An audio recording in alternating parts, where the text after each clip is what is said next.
Fala, seus nóia! Então, hoje eu tô começando o vídeo com Fala, seus nóia, porque eu lembrei do meu amigo Diogo, daqui de Uberlândia mesmo, que sempre começa os vídeos dele, as chamadas dele, falando Fala, seus nóias! Então, seus nóias, hoje o assunto que nós vamos tratar é sobre classe 2, um tipo muito especial de classe 2. Se eu perguntar pra vocês o que todas essas pessoas têm em comum, o que vocês vão me responder? Todas elas são artistas e artistas famosos, né? Sim, mas vocês já observaram?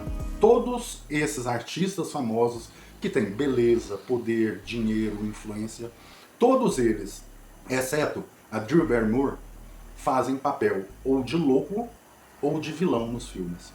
Ou uma pessoa subjugada, como se fosse uma pessoa à margem da sociedade que ela vive dentro dos filmes, das novelas.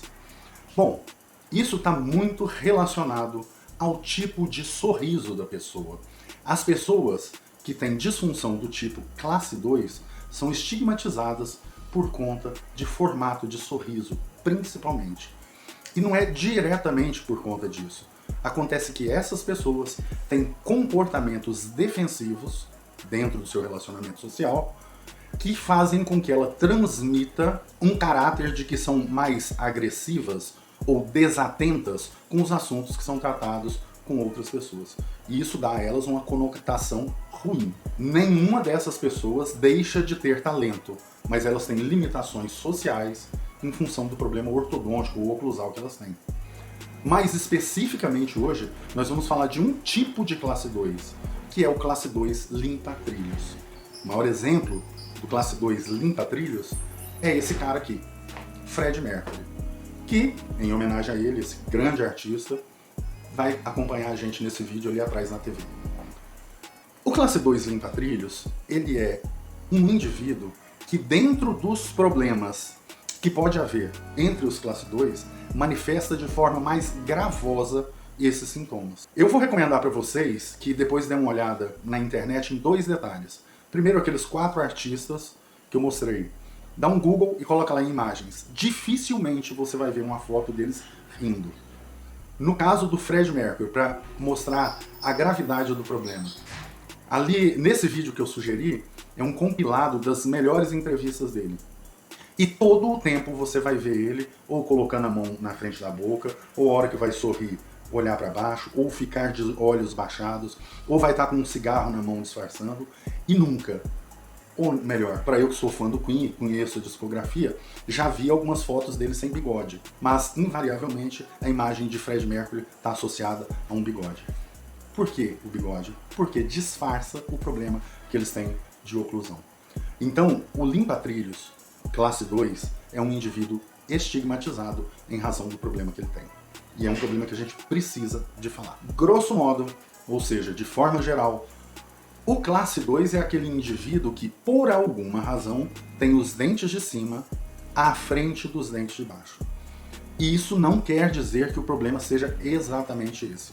Porque, veja, nós temos classe 2 esqueléticos, que são pessoas que têm o osso de cima, a maxila, à frente do osso de baixo, que é a mandíbula. E nós temos classe 2, que são pacientes que têm os dentes de cima à frente dos dentes de baixo. Esse segundo caso são pacientes que têm um problema dentário. O primeiro que eu citei são pacientes que têm problemas esqueléticos. E o pior, esses dois problemas podem se manifestar ao mesmo tempo. Ou seja, a pessoa ter um problema de posicionamento ósseo e também de posicionamento dentário. E esses, geralmente, são os pacientes classe 2 limpa-trilhos. Como nessa foto que a gente está vendo aqui. Quem me acompanha já há algum tempo sabe que meu método é cefalométrico. Ou seja, eu faço o estudo, análise e planejamento dos casos através daqueles traçados que vocês já viram outras vezes nos meus vídeos. Mas nesse caso específico, apesar de eu ter feito essa análise também, eu tive que abandonar esse método. Porque a discrepância, a diferença é tão grande, tão absurda, que o valor científico dos dados cefalométricos fica diminuído. Até porque o paciente classe 2 tem uma característica que nós chamamos de dissimulação. Veja bem, quando nós olhamos essa foto, nós vemos que há uma diferença entre as duas. Veja, essa diferença, apesar de a pessoa normal não ter capacidade de filtrar o que é, para nós que estudamos isso, fica patente o que acontece. Observa o dente verde e azul. A relação desses dois dentes, nas duas fotos, embora seja a mesma pessoa, é diferente. Em uma delas, esses dois dentes estão mais próximos. A dissimulação é uma característica do paciente classe 2. Aquilo que ele tem, o problema que ele tem, é desagradável, mesmo para ele. Então, todo o tempo, esse paciente pega a mandíbula, a parte inferior, e joga para frente. Uma dessas fotos é a foto dele em posição de oclusão, que é a posição normal. A outra foto, aquela que é um pouco melhor, que mostra os dentes de baixo, é a foto dissimulada, é a foto social dele. Toda vez que ele vai conversar com alguém, toda vez que ele vai se manifestar com outras pessoas, ele vai pegar a mandíbula, jogar para frente para disfarçar o problema. Tão grande é o desconforto estético que essa situação causa.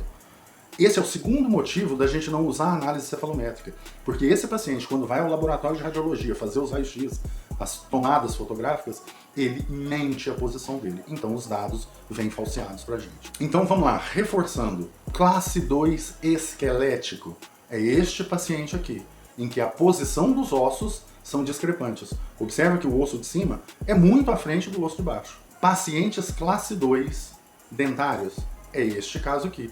Os dentes estão fora de posição. Os pacientes classe 2 dentários são casos mais fáceis de ser tratados. Os classe 2 esqueléticos são casos bastante complexos. E quando o paciente tem os dois tipos de problemas juntos, geralmente a solução é cirúrgica ortodôntica. Ou seja, vamos colocar um aparelho, depois vamos fazer uma cirurgia, cortar o osso, reposicionar os ossos, fixar com parafuso e dar um acabamento com o tratamento ortodôntico, como mostra esta radiografia aqui. Tudo isso que vocês estão vendo branquinho são parafusinhos e placas de titânio que fixam a mandíbula e maxila numa nova posição. Os pacientes dentários classe 2, geralmente a gente consegue resolver com certa facilidade e tratamento ortodôntico normal. Para mergulhar nesse assunto, a gente precisa entender um pouco sobre planos oclusais, ou melhor, planos de oclusão, que é um conceito diferente. Os planos de oclusão, moçada, são as 3 dimensões que a gente consegue identificar. Quando eu fui fazer minha primeira pós-graduação, que é em ortodontia, eu tive a felicidade de ser orientado pelo professor Zeferino Yutaka Miyamura, um gênio da ortodontia que já havia estudado medidas cefalométricas. Então ele me orientou, olha, você vai estudar isso aqui, é isso que eu quero que você estude. Eu fui estudar o mesmo assunto que ele, que é a cefalometria, que hoje praticamente é abandonada por todo mundo e eu não consigo entender como um ortodontista seja especialista sem compreender oclusão e cefalometria. Esse gênio, esse meu grande mestre que eu guardo no coração afetuosamente, sempre me dizia, Marcão, olha só, primeiro os problemas laterolaterais, depois os problemas anteroposteriores e depois os problemas verticais, que eu fui reproduzir para alunos e eles tinham dificuldade de entender. Então eu criei um bordão, imitando o meu mestre. Quando eu vou falar com os meus alunos, eu digo, olha, primeiro os problemas de assim, depois os problemas de assim, e só no final os problemas de assim. E por que ele me dizia isso com muita razão e depois eu consegui entender? Porque a posição desses planos de oclusão, laterolaterais, anteroposterior ou verticais, uma influi na outra. E elas têm que ser tratadas por sequência. Os problemas laterolaterais têm que ser tratados primeiro. Vamos olhar essa imagem aqui, que são as moldagens da boca desse paciente. Observe esses dois contornos com essas linhas. Primeiramente, a linha verde. Você consegue perceber que ela é um pouco mais estreita do que a azul? Ou seja, a boca de cima é mais estreita do que a boca de baixo. E o correto é o contrário. É a boca de cima ser maior do que a boca de baixo. A boca de cima é uma tampa que tem que se fechar na boca de baixo, que é a panela. Então o primeiro problema que nós temos que resolver, no caso deste paciente, é o problema laterolateral ou transversal. Nós temos que pegar os dentes posteriores desse paciente e levar para fora. Ah, você é ortodontista também, não gosta que eu falo levar para fora, então só para te agradar. Vestibularizar ou vestibuloverter. À medida que você faz isso, ou seja, que você pega os dentes de trás e leva para fora, os dentes na frente chegam um pouco para trás. Olha só que legal. Parte do problema dos dentes desse paciente que estão para frente não está na frente, e sim lá atrás. Quando você faz isso, a parte da frente já recua um pouco. Como se você pegasse um bambolê e apertasse ele aqui no meio.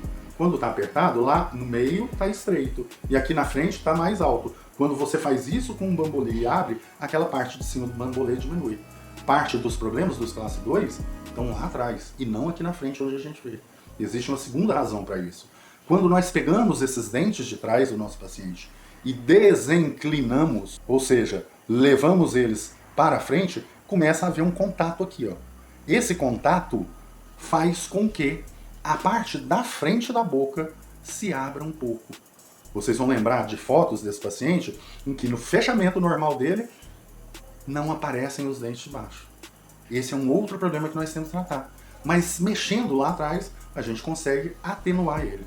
Então, o primeiro movimento, látero-lateral, pegar lá atrás e fazer isso aqui, na parte superior. E inferior, dane-se, não mexa no inferior ainda. E recapitulando, à medida que a gente faz este movimento aqui atrás, de levar para fora, ali na frente, acontece isso com os planos oclusais. Linha verde, dentes de cima. Linha em azul, dentes de baixo. Os dentes de baixo entram até no palato ou no céu da boca desse paciente. Quando nós descruzamos lá atrás, a gente consegue melhorar essa relação ali na frente um pouco. E nós sabemos todos que a situação correta, agora sim, dos planos oclusais superior e inferior, são de paralelismo. Ou seja, esta aqui é a situação normal. Olha só, a linha verde e a linha azul, elas são paralelas. Esta é uma condição normal. Se a gente comparar a situação do nosso paciente com esse segundo paciente, olha a diferença das curvaturas e do paralelismo que há entre essas linhas. Poxa, tá um pouco difícil o que você me falou. Tenta melhorar isso. É o seguinte, o ideal é isso aqui. Olha o experimento que nós vamos fazer. Um plano paralelo entre superior e inferior. No caso do nosso paciente, ele está nessa situação aqui. Veja bem, linha A, dentes de cima. Linha B, dentes de baixo. E o que nós temos que fazer é pegar esse ponto B e descer ele. À medida que a gente desce ele, a gente melhora dois problemas. Primeiro, os dentes na frente do nosso paciente não aparecem no sorriso. À medida que a gente corrige isso, a gente começa a mostrar os dentes inferiores do paciente. Mas existe um segundo fator. Vê essas setinhas? Essas setas nós chamamos de componentes vetoriais. Quando a gente faz esse movimento de baixar aqueles dentes inferiores na frente, nesse sentido, a gente também joga para frente os dentes. E este movimento também diminui a gravidade do problema de classe 2 do nosso paciente. Já vimos até agora dois fatores dentro do tratamento que amenizam o problema do paciente. Tá difícil ainda de entender? Dá uma olhadinha nesse vídeo aqui que você vai entender o que nós estamos falando. Vai!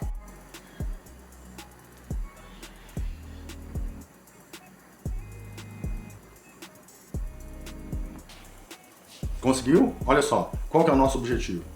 É fazer isso aqui. Você consegue perceber o que aconteceu? Neste paciente que tinha os planos cruzados, a gente conseguiu fazer dois planos paralelos. Agora, quando esse paciente sorri, aparecem os dentes de baixo. E à medida que nós pegamos os dentes de baixo e baixamos ele, ao mesmo tempo nós jogamos para frente e diminuímos o problema dele. Mas vem cá, classe 2, grave desse jeito, geralmente a gente resolve extraindo dentes. Sim, moçada, mas não chegou nessa etapa. Primeiro nós estamos tratando dia sim, e agora sim nós podemos entrar na fase que a gente trata da intercuspidação e oclusão. Agora sim, nós vamos extrair dois dentes em cima, dois premolares, levar os caninos para trás e retrair, fazer esse movimento, que é o último dos movimentos que a gente pode e deve fazer nesse tipo de caso. O resultado que nós obtemos é este aqui. Para o leigo, tá bom esse resultado? Tá bom. Para o ortodontista, tá bom esse resultado? Tá péssimo. Tá horrível. Mas é uma situação diferente do normal. Quando você chega para esse paciente e fala, olha fulano, o seu tratamento é cirúrgico ortodôntico. Você vai ter que fazer a cirurgia na face e depois finalizar com a ortodontia. O paciente fala, não, esta cirurgia eu não quero fazer. Ou não, eu não posso, eu não tenho condição de pagar. Ou não, o sistema público de saúde não paga por isso. Aí sim você pode lançar a mão de um artifício de dissimulação e explicar para o seu paciente o seguinte, fulano, eu não posso, sem a cirurgia, fazer um trabalho maravilhoso. mas eu posso te ajudar. Você topa fazer assim, ou seja, sem cirurgia, fazer um tratamento dissimulativo para melhorar a sua condição? Se o paciente fala sim, eu topo, é lógico, escrito e assinado, aí sim você faz esse tipo de tratamento aqui. Sob essa ótica, nós devemos considerar que sim, este é um bom resultado. Ele não fez a cirurgia que ele não queria ou não podia fazer e a gente atingiu um resultado que traz para ele uma vida de mais conforto, alegria e harmonia na face. Espero que vocês tenham gostado desse bate-papo de hoje. Dá um joinha, fortalece o canal. Tem outros vídeos bem legais pra gente poder trocar ideia, tá bom? Eu vou estar sempre aqui falando sobre ortodontia e implantodontia com vocês para poder tirar um pouco dessas caraminholas que a gente tem na cabeça, tá bom? Um grande abraço, até a próxima.